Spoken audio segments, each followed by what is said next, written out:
Worth, as Air Force Recruiting Services spokesman Leslie Brown states, at least on their end, on any sort of spike from the original Top Gun, we can't find in the Air Force where that's true. That said, it is pointed out that a positive perception of the military and soldiers is always going to help recruiting, whether this is measurable for a given outlet for that like Top Gun or not. And arguably, the individuals who might have been most inspired by Top Gun to perhaps join the military would be children, with the effect of not coming until potentially many years later and being effectively unmeasurable no matter how much you look at the data.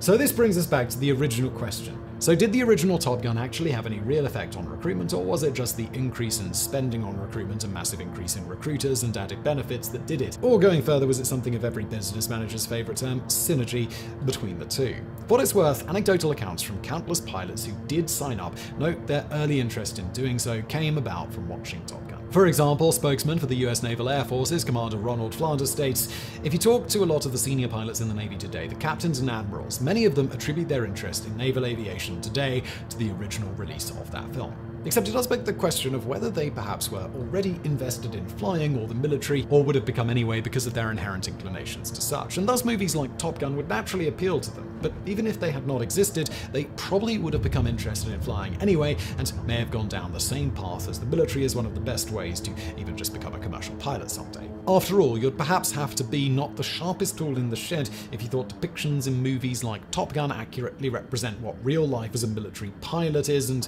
want to join because of it, which beyond, especially in the original Top Gun, countless things that would have seen you grounded permanently, such as the whole buzzing the tower thing, mostly life as a real military pilot is pretty mundane. As former FA-18 Weapon Systems Officer Joe Russica states, if anyone were to make a movie about real-life jet jocks, it would be boring as hell. The mundane outpaces the thrills by about 100 to 1. You think you get bored with your daily routine of eating, sleeping, and sitting behind a computer? Try doing it for 7 months at a time while trapped on an aircraft carrier